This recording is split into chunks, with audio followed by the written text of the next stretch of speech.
Hello, everyone, and welcome back to the Modern Mom's Roadmap to Balance podcast. I'm your host, Kayla Nettleton, and we're continuing on our special series of Love After Kids. I've been loving the series and being able to talk more specifically about relationships and marriage and things that come up when you've been in a long-term relationship and commitment. And recently, a lot of the shows that I've been watching have been on relationships. And I've been digging more into forums, so like Reddit, and looking into all of these like questions that people are putting out there about relationships. And one of the things that blows my mind is our hesitation to communicate things that should be communicated. The other thing too is I also will see a lot of people, especially in the Reddit forums, is basically like, well, if they're doing it to you, you need to do it to them back. And I promise you, that is not the way to go on things. If anything, that is really just going to make things worse. And I know, like what I was saying a minute ago, of how we're not communicating things that need to be communicated. I know part of that is a lot of us were, one, not taught maybe how to have these conversations.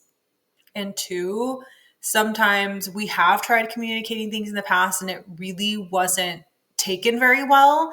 And it can be scary to try and have those conversations again in a different way. Or maybe you just don't know a different way to have those conversations. So the shows that I like recently watched and have been watching, currently watching, haven't finished it yet, but I recently watched Dying for Sex, which is such a great show. So if you're someone who is not, so what's coming to my mind is like, if you're not a prude, if you're not scared to watch sexual interactions during a TV show, definitely go watch the show. There's so many things that come up on this show that aren't always talked about. Or there's a lot of really great examples for boundaries and what setting a boundary looks like, what not setting boundaries can look like, what giving yourself space for sexual interaction and exploration can look like for you. It's also has a lot of great examples of what can happen when we're keeping things to ourselves and when we don't bring certain things to light. And so like that's a really great show. It's also a really great show that highlights what a deep friendship can look like. The other things that I noticed in that show too was they did an excellent job of portraying consent and what that looks like. It was also a really great example of what healing your inner child can look like. And it's also done a really great job of why it can be really difficult for people to talk about sex and sexual relationships, even within a marriage. And so this show isn't necessarily about this woman and her marriage. It's really about her self-exploration, and that includes sex. So if that's not something that you're interested in seeing, don't watch that one. But I would highly recommend everybody to watch the 4 seasons on Netflix, because there is so many examples in there that we could totally dissect and dive into. But I really don't want to like give any spoilers. I'm only halfway through. And the other thing that I really loved about them is there was only 8 episodes and they were 30-minute long episodes. So you could definitely binge watch these. The 4 seasons is something you can watch while kids are around.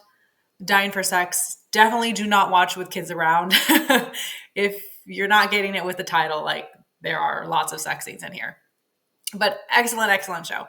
But yes, I would highly recommend y'all watch the 4 seasons, and I'll probably even have a whole episode dedicated to the 4 seasons because there is so much to unpack here with regards to all of the couples within that show. And yeah, so I think Tina Fey is the person who produced, created this show. It's excellent. I love it.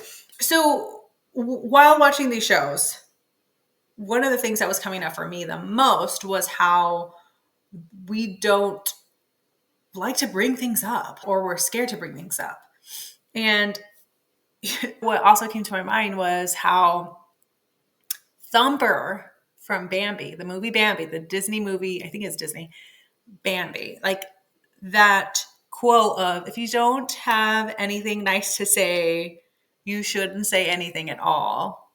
I think that quote ruined us, because it's telling us to just keep your mouth shut and don't say anything unless it's nice, right? But what it should really be, and when we're talking about relationships in our marriage, it really should be, if you don't have anything nice to say, don't say anything at all in that moment. The moment matters. So if something is bothering you, you don't have to come at it with criticism. So that's like, if you don't have anything nice to say, don't say anything at all. Like, you don't have to say it in a criticizing way, but you need to bring it up. It's when we're not bringing these things up, when we're bottling them up or pushing them away or trying to ignore it, that they really can eat at our connection and create more disconnection within your marriage, within your relationship. So I'm going to say it again. Like, the moment matters. If something is bothering you or something isn't sitting with you well, you need to bring that up. So I'm trying to think of an example right now. In both of the episodes, and this isn't quite like a spoiler, I guess, like someone takes on a role of caretaker. Like, someone got sick and then their partner ended up being their caretaker. Well, one of the partners is getting frustrated because they don't feel like they can do anything on their own. But no one is saying anything. The person who is being cared for is not bringing this up with their husband of like how they're feeling in this role, and they're just holding it back. But what's happening is it's building resentment within that partnership. And for the other person who has taken the caretaker role, they're feeling like they're not appreciated, when what's really going on is they're so worried that something might happen to their partner, and they're doing everything they can to keep them safe and healthy, and having them remember to take their medications and all of the things. But they're also not bringing up that concern. Like, that piece matters. They don't want to be bossing their partner around. Like, when you're in a caretaker role, you don't really want to be doing those things. You don't want to have this motherly role, but you can sometimes fall into it, when what really needs to be said is how you're feeling in those moments. So this person is likely really scared that if they don't remind their partner to take their medication, they're not going to remember, and maybe they'll die because they missed the medications. Those pieces are really important for us to know. And it's those things, that vulnerability. And I know vulnerability can be really scary. It's that vulnerability that really helps reinforce that connection that you do have. It allows your partner to come inside into your world and know like what is going on for you in these moments. So for the other person who is being taken care of, they're probably feeling trapped. Like, I don't know, right? Like, I don't know them. They're probably feeling trapped and like they have no control of their life. And they're resenting their partner for that, because they want to have more control. It's their life and they want to live it in the way they want to live it. But they're not bringing that stuff up. They're not bringing up how they're feeling trapped, how they're feeling maybe like being put in this child role. And so communication is so important. It's not the only thing that matters within a relationship, but part of it is what helps. So like, if you don't have the right ways of communicating, the other pieces are going to be harder to build up. Because if you're not communicating in the right way, where your partner is understanding you, where you feel like they understand you, where you feel like you're being heard and seen, and vice versa, like the other way around, then it's going to be harder to open up and bring these things up. If you don't want to tell your partner things because every time you do, they make it about them, or they just criticize you, or they make up excuses, like that's not helpful. That really is only going to make you want to bring things up less, right? So to have these communication skills on top of being able to create deeper connection within your marriage and actually feel like you're doing this together and not just two people living life alone, right? It's the power of communication that helps those things feel a lot easier. And one of the things I really wanted to talk about was criticism. Sometimes we really don't know any other way but to criticize someone, or we're not maybe doing it intentionally, but to say things like calling your partner lazy, like, oh, you're just lazy because you never help me with the laundry or, the dishes. That's not going to help them support you. Like you calling them lazy, like that's not going to help.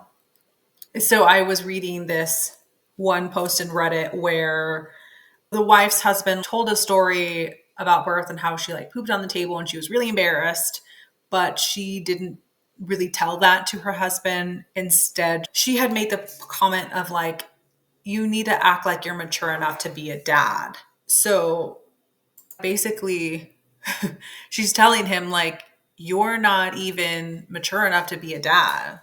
Like that hurts. That comment isn't going to make him not tell these stories. I don't know how she told him, right? I don't know how she told him in that scenario, but like, you're not mature enough to be a dad, or you're not mature enough to be a mom. No one wants to hear that. So in this scenario, this woman had pooped on the table during childbirth, which happens a lot. I think it's like a 75% chance that might happen. But no one wants to know. Like, no one knows, really, unless you know, I guess. No one talks about it or brings it up. So when her husband brought it up to her brothers, who had directly asked, that's really also a hard question to avoid when someone like point blank asks you. Instead of telling him like, hey, I was really embarrassed about that conversation that you had with your brothers. I really don't want you to answer questions like that anymore because it was not fun for me. Instead of having that conversation, it was, you're not even mature enough to be a dad. And so we're human. I know that. I hope you know that. We're going to make mistakes. Criticism might happen. But if this is happening very often, all of the time, in almost every fight, that is not going to help. Y'all aren't going to get anywhere with that. And so instead of criticizing your partner, what you want to do is talk about what it is that you need, because that's really what is happening when we're using criticism. It's a need has gone missing. Like for this woman, she needed to feel safe that her husband wasn't going to bring up these embarrassing moments that she didn't even want to know herself happened. Right? It was a safety thing for her, feeling safe that there's going to be conversations or things within their marriage that isn't going to be told to anyone else. And maybe they didn't have that conversation. Maybe she thought like this was something very obvious that he should have never talked about. But not everything is obvious to people. Like it may be obvious to you. So instead of using criticism, talk about what it is that you are needing. And if you're struggling with identifying what those things are that you're needing, I created a free guide to help you figure those things out. And we'll link it here in the show notes. And I titled it The 15 Needs Your Partner Probably Needs But Isn't Saying Out Loud. And although I titled it about your partner, this guide is really about exploring what those needs are for you and how you can identify them and then be able to brainstorm like what are actual tangible examples of this need for you, because we can have the same need. We can need to feel loved, or we can need to feel desired and wanted. We can need to feel safe. But what does that look like for us? Right? Like, what does that look like for you? Because it's probably going to look different than it does for your best friend, than it does for your husband, than it does for your sister. We can have the same needs, but it doesn't mean they're going to be met in the same way. And so that is what this guide is going to help you through. But reminder, it's not about if you don't have anything nice to say, don't say anything at all. It's more of if you don't have anything nice to say, don't say anything in that moment.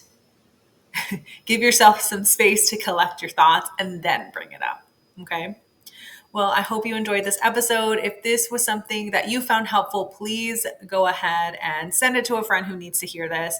And don't forget to subscribe to the podcast. And I will talk to you next week.